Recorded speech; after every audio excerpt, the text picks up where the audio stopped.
Well, yesterday we left off in a discussion about verse 9 of chapter 4 in First Peter, where Peter said that we should be people who are offering hospitality. And I explained that hospitality isn't just inviting somebody in the house for dinner or coffee, but it means really to make room in your life for other people.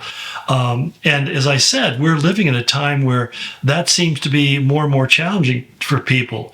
Not only are we finding ourselves incredibly busy and struggling as the economy becomes more difficult, we find that we have to put more time and energy in just kind of covering the bases. And as our kids grow, the demands that are there are huge.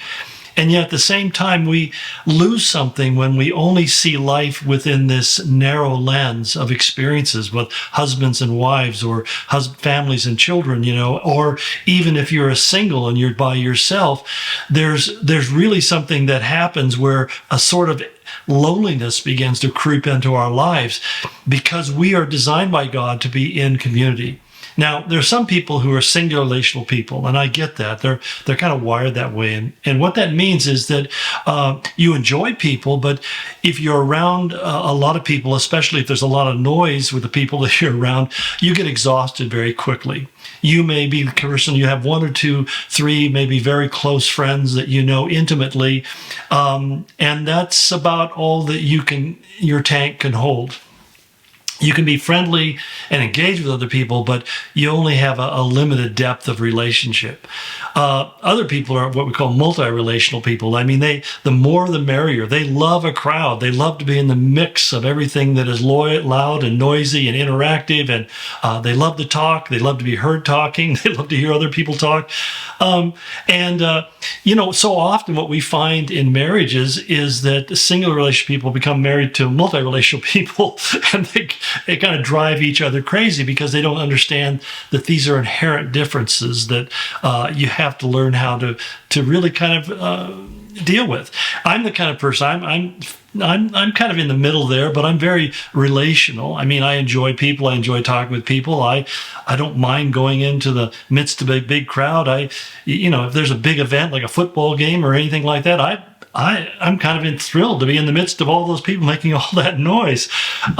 Less and less so as I get older, but still, that's kind of my ilk. And my wife is just on the other side. I mean, she likes to curl up next to the fire with a good book, and a dog on her lap, and coffee in her hand, and she can do that for extended period of time and not miss me or anybody at that point.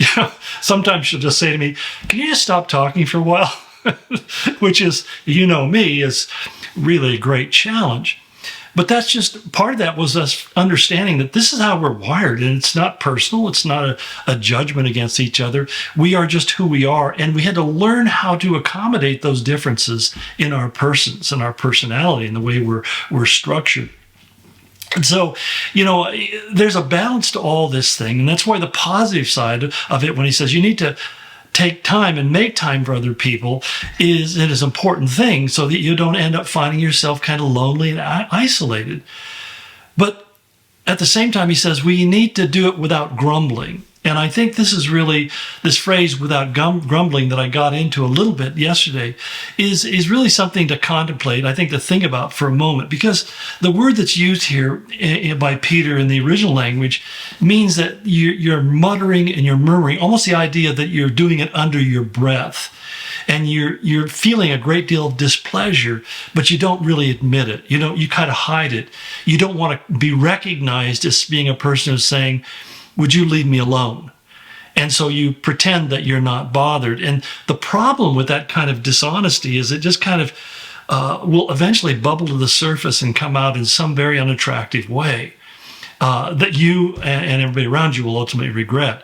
And so the idea is when I find myself grumbling about something on the inside, it's really when I have to pray that, God, I need you to give me grace right now. Help me to step away from myself and be more sensitive and aware and responsive to what someone else is going through. I thought it was funny. We were visiting my son's church, and afterwards ended up having I had a conversation with some people, quite a few people actually, and my wife, who says, "Well, I'm not really a pastor, I'm not really a counselor, ended up having this lengthy conversation with a young lady who was going through a very difficult time in her life.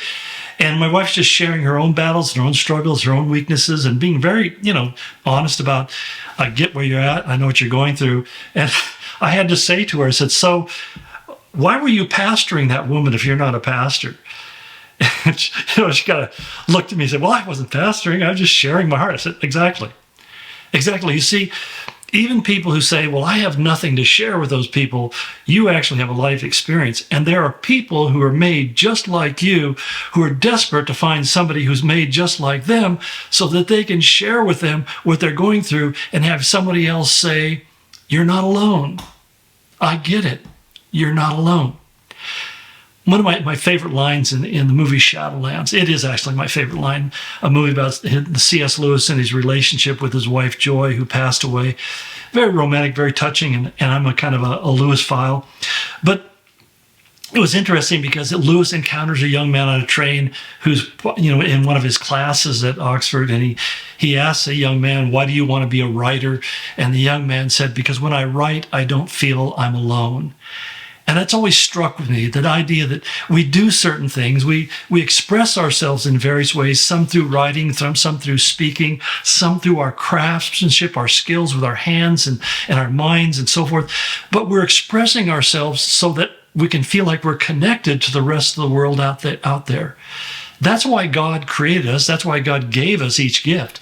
Because as Paul quotes in Acts 20, he's quoting Jesus. It's not found anyplace else. And so we don't know where Paul heard this, probably within the conversations in the church. But he said it's more blessed to give.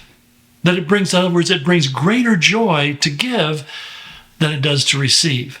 Now, when we're young, we think it's all about getting. But believe me, as I've gotten older, I do find greater joy in giving things to people that make them really happy. We become those people, I'm sure that many of you can identify, where, family says, well, what can I get you for your birthday or for Christmas or whatever? And you just say, well, really, I don't really want or need anything. I've got everything I have. In other words, you've stopped being kind of affected by stuff. I mean, stuff is useful and I like stuff that I could use.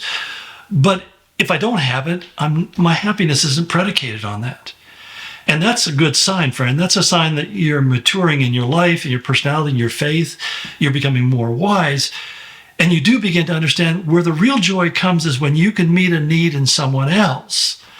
And I was thinking about doing things like this as I was just talking with a young couple, and they were from another part of the States, and they were sharing about how these daily devotionals were valuable to them. And that was such an encouragement to me because, you can understand that it takes time and energy and there's kind of a time frame that has to be subscribed to, and certain demands that are made on how much you produce, how often, and so forth. And it just encouraged my heart because I thought, I need to know that doing this makes a difference. And you don't have to write me and tell me that. I hear it from you guys all the time. I do believe it's true. I celebrate it, but I'm trying to relate it to what you feel. You need to have that kind of outlet in your life where you can feel that you're making a difference in somebody else's life, that you'll be able to give to them in a way that can be helpful and build them up and show them that kind of openness to let them have a part of you so that they can have a part of themselves met and the need that's there met and fulfilled. It's the way the body of Christ is supposed to blend together. Now, I'm not saying that there isn't a balance that needs to be struck, because there is. If you're not making room for yourself, if you're just spending all your time emptying yourself for other people, you're going to get depleted pretty quick. And you're not a doormat, but you are the doorkeeper of your own heart. So if you have a welcome mat in front of your door, that's a wonderful thing, but don't leave your door wide open and unlocked, because you want to be the one who's keeping the door, what you're letting in and what you're not letting in, because there are some bad players in this world. There are people that you do not want to let into your life. So the idea of being open with other people means that you do it with wisdom, you do it prudently, you do it safely, that you guard your heart against things that would be unhealthy. Because there are two kinds of relationships I've found in this life. There are redemptive relationships. Those are people that build you up just by being around them.